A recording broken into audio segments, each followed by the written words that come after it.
शुरुआत होती है रेबेका से, जिसकी लाइफ परफेक्ट थी। छोटी सी फैमिली थी उसकी। वो, उसके हस्बैंड और बेटा सब खुश रहती थी। रेबेका का हस्बैंड पीटर चर्च में काम करता था और वो चाहता था कि रेबेका और उसका बेटा भी उसी के साथ काम करें, उन लोगों की मदद करें जो गॉड पर बिलीव रखते हैं। रेबेका पीटर की सारी बातें मानती थी। उसने भी चर्च जाना शुरू कर दिया अपने बेटे को लेकर। पर एक दिन ऐसा आया जिसने रेबेका की लाइफ ही बदल डाली। पीटर अपने बेटे को लेकर किसी कैंप पर गया था, जहाँ से वापस आकर उसके बेटे ने अपनी जान ले ली। और इस हादसे से रेबेका पूरी तरह टूट गई। उसका अब कहीं भी दिल नहीं लगता था। उसने चर्च भी छोड़ दी थी। अपने गम को भुलाने के लिए उसने ड्रग्स का भी इस्तेमाल शुरू कर दिया था।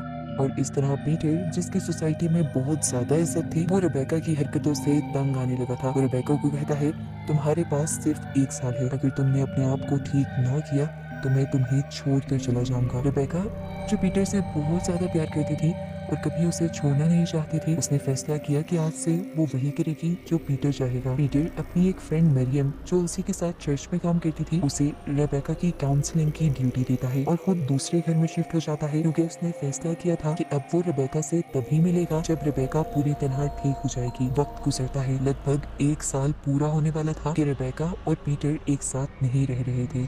हम रेबेका को देखते हैं, जिसकी हालत इस 1 साल में और भी ज्यादा खराब हो गई थी। हालांकि वो ड्रग्स नहीं ले रही थी, फिर भी उसे हेलुसिनेशंस होती थी। उसे लगने लगा था कि उस घर में कोई है जो उसका पीछा करता है, जो उसे मारना चाहता है। कोई तो था जो रात के टाइम इनके घर के अंदर आता था और फिर पीटर के ऑफिस में घुस कर बैठ जाता था। उसने ये बात सबको बताने की कोशिश की, फोन पर पीटर को भी बताई, मरियम को भी बताई, पर मरियम ने भी उसकी बातों पर बिलीव करने से इनकार कर दिया। पीटर ने तो यहाँ तक उसे ये भी कह दिया कि मुझे लग रहा है तुमने अपनी आदतें छोड़ी नहीं, ड्रग्स तुम अभी भी कर रही हो। सबकी ये बातें सुनकर आखिर रेबेका खुद भी ये मान ही लेती है, हो सकता है कि ये मेरी ही हेलुसिनेशंस हो, शायद मुझे ही डिप्रेशन और एंजाइटी की वजह से इस तरह की चीजें नजर आ रही हूँ। जब वो इस बात पे यकीन कर लेती है तो कुछ दिन तो अच्छे गुजर जाते हैं, मगर एक दिन फिर उसे ऐसा ही लगता है जैसे चुपके से कोई उसके घर में घुस आया है। और अब वो पीटर के ऑफिस के अंदर है।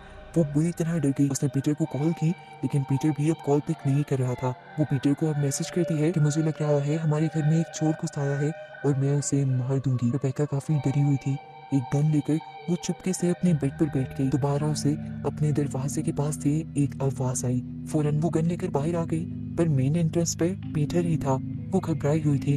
पीटर को देखकर वो भागते हुए नीचे आई और उसने पीटर से कहा, मेरा यकीन मानो, कोई घर में घुस आया था और वो मुझे मारना चाहता है। पीटर उसकी बात मानते हुए पूरे घर को छान लेता है, अपना ऑफिस भी देखता है, लेकिन पूरे घर में कोई भी नहीं था। इस मर्तबा पीटर को गुस्सा आ जाता है और वो रेबेका पर चिल्लाने लग जाता है कि तुम अपनी हरकतों से बाज नहीं आई, तुमने ड्रग्स लेना नहीं छोड़े और उसी सब का असर हो रहा है। रेबेका उसे प्रॉमिस करती है कि मैं तो पिछले 1 साल से कोई भी सब्सटेंस यूज नहीं कर रही हूँ। मरियम भी मेरी काउंसलिंग कर रही है और मैंने काफी इम्प्रूव किया है। वो कहती है कि मुझे तुम्हारे साथ रहना है, तुम्हारे साथ ही रहने के लिए मैं अपने आप को बदल रही हूँ। लेकिन पीटर को उसकी एक भी बात पर यकीन नहीं था। पीटर गुस्से में जाते जाते रेबेका से कहकर जाता है कि अब कुछ ही महीने बचे हैं और अगर तुमने अपने आप को इम्प्रूव नहीं किया तो मैं तुम्हें छोड़ दूंगा। फिर अगले दिन हम रेबेका को गार्डन साफ करते हुए देखते हैं और तभी उसे ऐसा महसूस होता है कि जैसे उसके घर के अंदर कोई शैडो है, कोई साया जो उसके ऊपर नजर रखे हुए है। इतनी ही देर में उसके घर पर मरियम भी आ जाती है और वो इस बात के बारे में मरियम को भी बताती है, लेकिन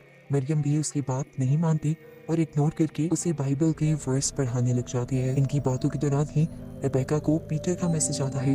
वो बता रहा था कि आज वो रेबेका से मिलने के लिए आएगा। रेबेका बहुत ज्यादा खुश हो जाती है। इस मैसेज का उसने काफी टाइम से इंतजार किया था। फाइनली आज पीटर को उसकी याद आ ही गई थी। वो अच्छा सा तैयार होती है, घर साफ करती है, थोड़ा बहुत उसे डेकोरेट भी करती है और पीटर की पसंद का बहुत सारा खाना भी बनाती है। अच्छा सा तैयार होकर वो रात को पीटर का इंतजार कर रही होती है और आखिर पीटर आ भी जाता है।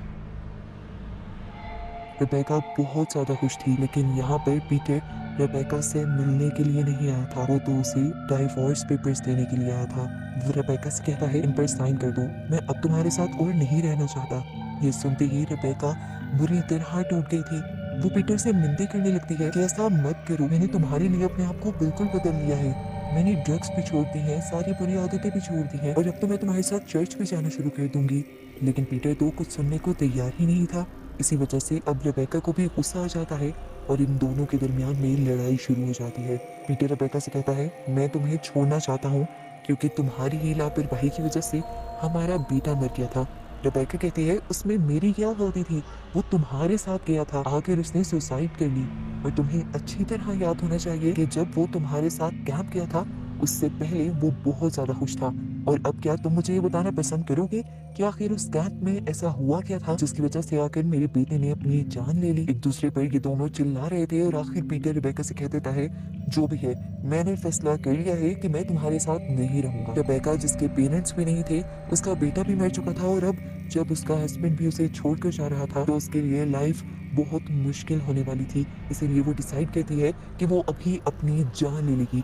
वो एक पिस्टल निकालती है ड्रॉ से और अपने सर पर रख लेती है और अपने आप को मारने की धमकी देती है। इन दोनों की इसी बहस के दौरान घर में किसी के जोरदार चिल्लाने की आवाज आती है। ये आवाज इतनी भयानक, इतनी तेज थी कि रेबेका और पीटर के बाल तक उड़ गए। कोई भी इंसान इतनी जोर से नहीं चिल्ला सकता था। पीटर को साफ पता चल गया था कि जरूर यहाँ पर कोई डीमन या कोई दूसरी पावर है। ये चीख इतनी डरावनी थी कि पीटर और रेबेका दोनों ही डर गए थे। रेबेका अपनी लड़ाई फैलाते हुए पीटर से कहती है देखो मैंने कहा था ना कि इस घर के अंदर कोई है, कोई शेडो है। तुमने मेरी बात नहीं मानी थी, अब तो तुमने उसकी आवाज खुद भी सुन ली ना। पीटर अब रेबेका की बात मानते हुए पूरे घर को चेक करने लग जाता है, लेकिन उनके घर में कोई भी नहीं था। काफी देर भी ढूंढने के बाद इन्हें घर में कुछ भी नहीं मिलता तो पीटर समझता है कि जरूर ये उन दोनों की गलत फहमी होगी। रेबेका कहती है हम दोनों के ही दिमागों में एक जैसी चीज नहीं चल सकती, यहाँ पर सच में कोई है। जब से तुम यहाँ से गए हो तब से ही वो शैडो इस घर में रह रहा है। उसने बार बार मुझे मारने की भी कोशिश की है और वो तकरीबन हर टाइम ही मेरा पीछा करता रहता है। इसी वजह से मैं डरती थी और आप लोगों को लगता रहा कि मैं ड्रग्स कर रही हूँ। पीटर को अभी भी उसकी बातों पर कुछ ज्यादा यकीन नहीं होता, लेकिन रेबेका इस चीख के बाद बहुत ज्यादा डर चुकी थी और वो पीटर से कहती है प्लीज पीटर आज की रात यहाँ पे रुक जाओ। पीटर रेबेका की बात मान जाता है और वही रुक जाता है। रेबेका पीटर को खाना सर्व करती है और जब पीटर उस खाने को खाने लगता है तो रेबेका देखती है कि वो सारा खाना ब्लैक कलर के फ्लैश में चेंज हो गया था और इस टाइम पीटर का मुंह भी अंदर से काला हो चुका था, ऐसे जैसे पीटर खुद एक डीमन बन गया हो। ये सब देखकर रेबेका और भी ज्यादा डर जाती है। पीटर समझ गया था कि रेबेका किसी चीज को लेकर डर रही है। वो रेबेका को बुलाता है और अपने पास बिठाता है। रेबेका देखती है कि अब पीटर नॉर्मल हो चुका था।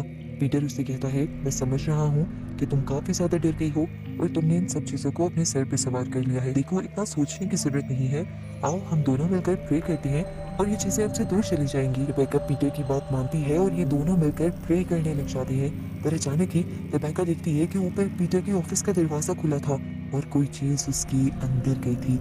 ये देखकर वो चीखने लगी। दरवाजा बंद होने की आवाज क्योंकि पीटर को भी आई थी, इसलिए अभी के लिए उसे रेबेका पर यकीन था। वो गन लिए हुए ऊपर जाता है और अपने ऑफिस का दरवाजा खोलने की कोशिश करता है। पीटर उस दरवाजे के हैंडल को मोड़ने की कोशिश करता है, लेकिन वो जितना भी जोर लगा रहा था हैंडल मुड़ नहीं रहा था। पीटर समझ गया कि इस दरवाजे के पीछे कोई बहुत ही भयानक ताकत छुपी हुई है। अब पीटर यहाँ दरवाजे को पकड़े हुए ही कुछ प्रेयर्स पढ़ने लग जाता है और अंदर जो भी चीज थी वो एक और मर्तबा इतनी जोर से चिल्लाती है कि पीटर और रेबेका दोनों डर जाते हैं। पीटर नीचे गिर जाता है और घर में लगी हुई सारी पेंटिंग्स और चीजें दीवार से उतर उतर कर नीचे गिरने लग जाती है। रेबेका समझ गई थी कि यहाँ पर कोई डीमन या कोई इवल ताकत है, कोई शैतानी ताकत जो नहीं चाहती कि ये लोग यहाँ रहे। वो ये भी समझ गई थी कि अगर वो लोग यहाँ रहे तो उनकी जान को खतरा हो सकता है। वो पीटर का हाथ पकड़ती है और उससे कहती है चलो पीटर हम यहाँ से चलते हैं। रेबेका की बात मानते हुए पीटर बाहर तो आ जाता है, लेकिन इस घर से भागने को तैयार नहीं होता। वो रेबेका से कहता है सोचो ये सब मेरे ही घर क्यों हो रहा है? क्या गॉड मुझे कोई ड्यूटी तो नहीं देना चाह रही है? क्या ये मेरे लिए एक साइन तो नहीं है? शायद गॉड ने मुझे ही चुना हो इतने बड़े चैलेंज के लिए, इतनी बड़ी पावर को हराने के लिए। वो कहता है मैं अंदर जाऊंगा क्योंकि मैं जानना चाहता हूँ ये चीज क्या है और हमसे चाहती क्या है। रेबेका उसकी मिन्नतें भी करती है, लेकिन पीटर जब बात नहीं मानता तो रेबेका पीटर को अकेले अंदर जाने नहीं देती और डरते हुए खुद भी उसके साथ जाने का फैसला करती है। अंदर जाते ही पीटर ऑफिस के दरवाजे पर हाथ लगाता है और इस मर्तबा जब हैंडल मोड़ते हुए दरवाजा खोलने की कोशिश करता है तो अचानक आसमान में बिजली कड़कड़ाने लगती है और वो आसमानी बिजली इनके गार्डन में भी गिर जाती है और इनके गार्डन में आग लग जाती है। डरते हुए रेबेका बाहर गई और उस आग को बुझाने लग गई। अब वो अंदर बिल्कुल नहीं जाने वाली थी। उसे पीटर को भी समझाया, लेकिन पीटर अभी भी अपनी बात पर ही अड़ा हुआ था कि शायद ये भी उसके लिए एक नया साइन है।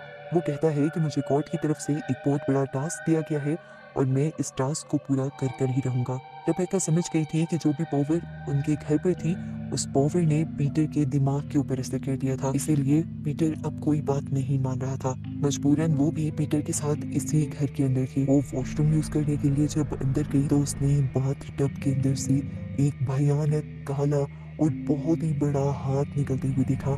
जो हाथ उसकी तरफ बढ़ते हुए उसका गला दबाने ही वाला था कि बाहर से कुछ टूटने की आवाज आई। वो हाथ गायब हो गया और रेबेका बाहर आ गई। उसने देखा कि पीटर ने ही उस ग्लास को अपने हाथ में तोड़ा था और अब पीटर के दोनों हाथ जख्मी हो चुके थे।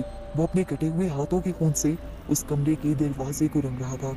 कंफ्यूज होकर रेबेका पूछने लगी, अब क्या कर रहे हो तुम? पीटर बोला, तुम्हें पता है इसके अंदर क्या है? इसके पीछे एंजल्स हैं, फरिश्ते हैं जो मेरे पास आए हैं। वो मुझे पावर्स देना चाहते हैं, वो मुझे टास्क देने आए हैं, वो मुझे बताना चाह रहे हैं कि मैं कितना स्पेशल हूँ। मैंने इस टास्क को एक्सेप्ट भी कर लिया है। इस टास्क में उन्होंने मुझे बताया कि मुझे उन्हें ब्लड देना है और देखो मैंने अपना ब्लड दे भी दिया और बस अब मुझे पावर्स मिल जाएंगी। अब रेबेका को लग रहा था कि पीटर पागल हो गया है।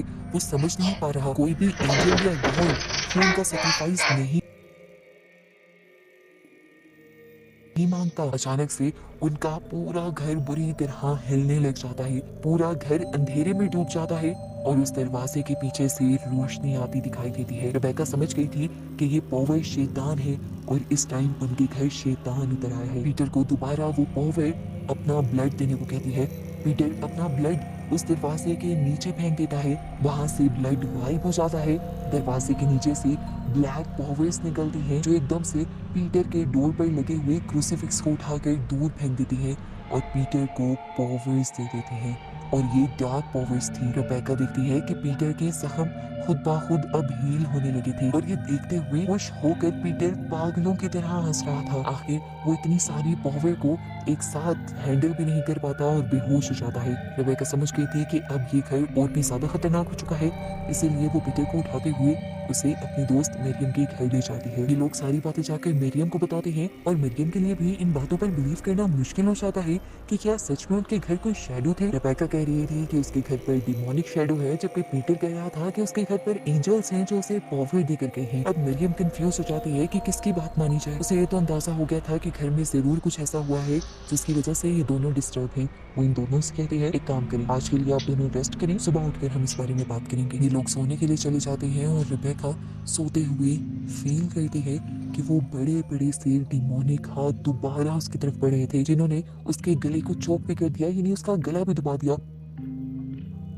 डर कर रेबेका उठी तो यहाँ पर कोई भी नहीं था। अपने हस्बैंड को चेक करने के लिए वो उसके रूम में गई, लेकिन पीटर भी यहाँ नहीं था और अजीब बात थी कि यहाँ पर मरियम भी नहीं थी। एकदम से रेबेका के जहन में आया, क्या पीटर मरियम को अपने घर तो नहीं ले गया? उन दोनों को बचाने के लिए वो घबराई हुई अपने घर की तरफ सफर करना शुरू कर देती है। बाहर से ही रेबेका देखती है कि मरियम और पीटर अब उस डिमोनिक पावर्स को पूछने लगे थे। ऊपर जाकर वो चिल्लाई, क्या कर रहे हैं आप लोग? इस टाइम पीटर यहाँ पर रेबेका को देखकर बहुत ज्यादा खुश था। वो रेबेका से कहता है, अब तो तुम सब जान गई हो, अब मैं तुम्हें सब सच बता देता हूँ। ये पावर्स ये गॉड पावर्स नहीं है, ये डिमोनिक पावर्स हैं और मेरे साथ बचपन से ही हैं और मैं हमेशा से इन्हीं को फॉलो करता हूँ और इन्हीं की पूजा करता हूँ। और अब मैं चाहता हूँ कि तुम भी इसकी पूजा करो। देखो जैसे मरियम कर रही है। वो कहता है, हमें ज्यादा कुछ करना ही नहीं है, हमें बस इस पावर को अपना ब्लड पिलाना है और फिर ये पावर हर वो काम कर देगी जो हम चाहते हैं। रेबेका को समझ नहीं आ रही थी वो क्या करे। वो ये गलत काम नहीं कर सकती थी और ना ही करना चाहती थी। वो यहाँ से भागना चाहती थी पर पीटर ने उसे पकड़ लिया। मरियम रेबेका से कहने लगी, इसे ना मत बोलो, अगर तुमने इसे ना बोल दिया तो अपना अंजाम तुम खुद देखोगी। तुम्हें पता है तुम्हारे बेटे ने भी इसी तरह मना किया था और पता है उसके साथ क्या हुआ? वो मर गया। रेबेका की आंखें अब फटी की फटी रह गई थी कि उसके बेटे की मौत के पीछे भी यही लोग थे। पीटर अब इस तरह मरियम अपना खून इसे पिलाएगी। रेबेका ये सब देखना नहीं चाहती थी, वो भागने ही वाली थी पर पीटर ने उसे गन पॉइंट पर पकड़ लिया। मरियम ने अपना हाथ काटा और खून उस दरवाजे के नीचे फेंक दिया। मरियम ने अपनी कलाई काटी थी। खून के बहुत ज्यादा बहने की वजह से वो यहीं पर बेहोश हो जाती है और फिर वही डार्क शेडो उस दरवाजे के नीचे से मरियम को खींच कर लिए जाता है। ये सब देखकर रेबेका बहुत ज्यादा डर जाती है और यहाँ से भागने की कोशिश करती है पर पीटर उसे कहता है, अरे डरो नहीं, चलो आओ अब तुम्हारी बारी है। रेबेका भागते हुए सीढ़ियों से नीचे उतर आई थी, लेकिन अचानक से पीटर बिना सीढ़ियों का इस्तेमाल किए इस टाइम उसके सामने खड़ा था। वो डीमन बन चुका था वो अब कुछ भी कर सकता था। वो रेबेका को रोक लेता है। डरकर रेबेका अपने आप को वॉशरूम में बंद कर लेती है, जबकि पीटर बाहर से कहता है भागने से कुछ नहीं होगा, कब तक भागोगी, चलो बाहर आओ, इस डीमन को अपना ब्लड दो और देखो फिर सब कुछ नॉर्मल हो जाएगा, मेरे तुम्हारे दरमियान भी। वो अब उसे अपने बेटे की भी कहानी सुनाता है, जब उसे वो कैंप पर लेकर गया था। वो कहता है मैंने कैंप पर उसे ये बताने की कोशिश की कि ये पावर्स कितनी ज्यादा अच्छी हैं और क्या कुछ कर सकती हैं, पर उसने भी तुम्हारे जैसा ही बिहेवियर रखा। उसने मेरी बात नहीं मानी और देखो फिर उसके साथ क्या हो गया, मुझे उसे मारना पड़ा क्योंकि मेरे डीमन ने मुझे ये कहा था। रेबेका को एक और शौक लगता है, कैसे पीटर डीमन के कहने पर अपने ही बेटे को मार सकता था। रेबेका गुस्से से पागल हो जाती है और अब बदला लेने की ठान लेती है। वो दरवाजा खोलती है और पीटर से कहती है मैं तैयार हूँ, जैसा तुम कहोगे अब मैं वैसा ही करूंगी, मैं अपना खून अब उस डीमन को दूंगी।